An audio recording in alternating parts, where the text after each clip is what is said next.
55 साल की उम्र का एक भारतीय जनता पार्टी का नेता 55 साल की उम्र में भी लॉयर बनने का सपना देख रहा है। लेकिन मुसीबत का आलम यह है कि इस बंदे ने अभी तक 12वीं जमात पास नहीं की है। मैं आपको बता दूं, भारतीय जनता पार्टी के एक लीडर जिनका नाम है राजेश मिश्रा, जो 2 बार एमएलए भी रह चुके हैं भारतीय जनता पार्टी से। 55 साल उनकी उम्र है और इस उम्र में भी वो ख्वाहिश रखते हैं कि वो एक लॉयर बने। लेकिन उन्होंने अभी तक अपनी 12वीं जमात पास नहीं की है और आज इस वक्त में वो 12वीं जमात का एग्ज़ाम देने के लिए सेंटर हॉल में पहुँचे और एग्ज़ाम देने के लिए अपनी हाज़िरी पेश की, क्योंकि उनका जोश और जज्बा ये कहता है कि मुझे तो वकील बनना ही है। पढ़ाई की कोई सीमा नहीं होती, एजुकेशन की कोई एज नहीं होती।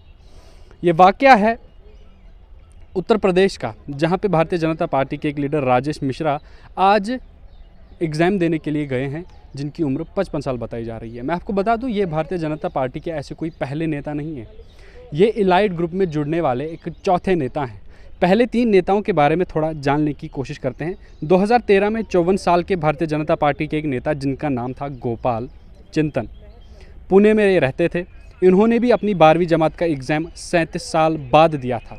कहा जाता है कि अपनी गरीबी के कारण इनको अपनी पढ़ाई छोड़नी पड़ी थी, लेकिन 2013 में जब 37 साल बाद इन्होंने अपने फिर से पढ़ाई को लिया, तब जाकर इन्होंने अपनी 12वीं जमात की एग्ज़ाम पास की। एक और भारतीय जनता पार्टी के नेता हैं जिनका नाम है अरुण कुमार बैज।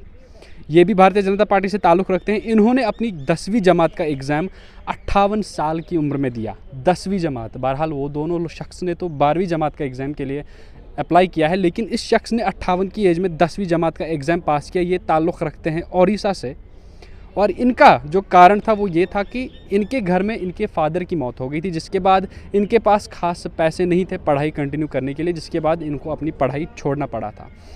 मैं आपको बता दूं, पप्पू जिस शख्स के बारे में हम अभी बात करने जा रहे हैं, इनका नाम है राजेश मिश्रा, जो कि उत्तर प्रदेश से हैं। 2 बार भारतीय जनता पार्टी के एमएलए भी रह चुके हैं। इनका निकनेम पप्पू है। पप्पू के जो रीज़न बताया जा रहा है, ये एक अच्छी फैमिली से ताल्लुक़ रखते हैं, एक फाइनेंशियली साउंड फैमिली है, लेकिन फिर भी कुछ रीजंस के कारण इन्होंने अपनी पढ़ाई आधी अधूरी छोड़ दी थी और इस उम्र में लॉयर बनने का सपना देख रहे हैं। MyNetaInfo.com के मुताबिक इनकी जो कुल धन संपत्ति है वो 18 करोड़ रुपए है और इनके खिलाफ अभी तक 4 क्रिमिनल केसेस भी रजिस्टर्ड हैं। कुछ वक्त पहले ही इन्होंने अपनी बेटी के साथ भी झगड़ा किया था। अपनी बेटी के साथ भी एक मारपीट की वारदात में मुलव्वस थे। कहा जा रहा है कि इनकी बेटी एक दलित लड़के के साथ शादी रचाना चाहती थी, जिसके खिलाफ हो गई है और इन्होंने अपनी बेटी तक के साथ भी झगड़ा कर दिया इस बात को लेकर कि मैं आपको एक दलित से शादी करने नहीं दूंगा। ये एक खास इन्फॉर्मेशन थी जो हमने आप तक पहुंचाने की कोशिश की, लेकिन पहुंचाने का मकसद क्या था?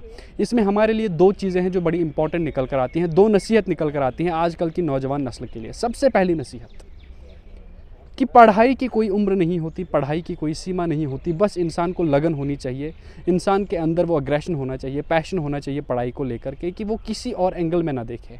हम अक्सर देखते हैं कि ये कहा जाता है कि अब तो मेरी उम्र हो गई है, अब मैं पढ़ाई नहीं कर सकता। लेकिन ये भारतीय जनता पार्टी के जिन नेताओं का हमने अभी नाम लिया, ये एक एग्जाम्पल है उन लोगों के लिए जो ये कहते हैं कि पढ़ाई एक उम्र तक होती है, उसके बाद दिमाग काम करना बंद कर देता है, उसके बाद दिमाग कमज़ोर हो जाता है। तो ये उन लोगों के लिए नसीहत है कि पढ़ाई के लिए कोई उम्र नहीं, कोई सीमा नहीं होती। और दूसरी इसमें जो बात है हमारे लिए सीखने वाली, वो ये है कि आजकल के इस मॉडर्न टेक्नोलॉजी के दौर में भी हमारे देश में राज कार्यकर्ता ऐसे हैं जो आज भी पढ़ाई लिखाई के मामले में काफ़ी ज़्यादा पीछे हैं।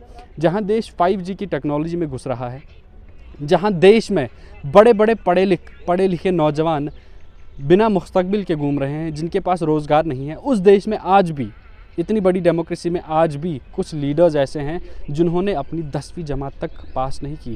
और ये तो बस कुछ केसेस हैं जो हाईलाइट हुए हैं क्योंकि इन्होंने बढ़ती उम्र के साथ ही सही लेकिन पढ़ाई को चुना। लेकिन कितने सारे केसेस ऐसे हैं जहाँ पर काफ़ी सारे नेताओं ने तो आज तक स्कूल का चेहरा भी नहीं देखा। आखिरकार क्यों ऐसी चीज़ें हमारे देश में ही देखने को मिलती हैं? क्योंकि हमारा देश एक बहुत बड़ी डेमोक्रेसी भी है, जहां पर पढ़ाई लिखाई आपके पॉलिटिकल करियर में इम्पॉर्टेंट नहीं होती। इस खबर को लेकर आपकी क्या राय है, आप भी ज़रूर दीजिएगा कमेंट बॉक्स में। तब तक के लिए बने रहे इंडियन ट्रिब्यून न्यूज़ 24/7 के साथ। मुझे दीजिए इजाज़त। अल्लाह हाफ़िज़।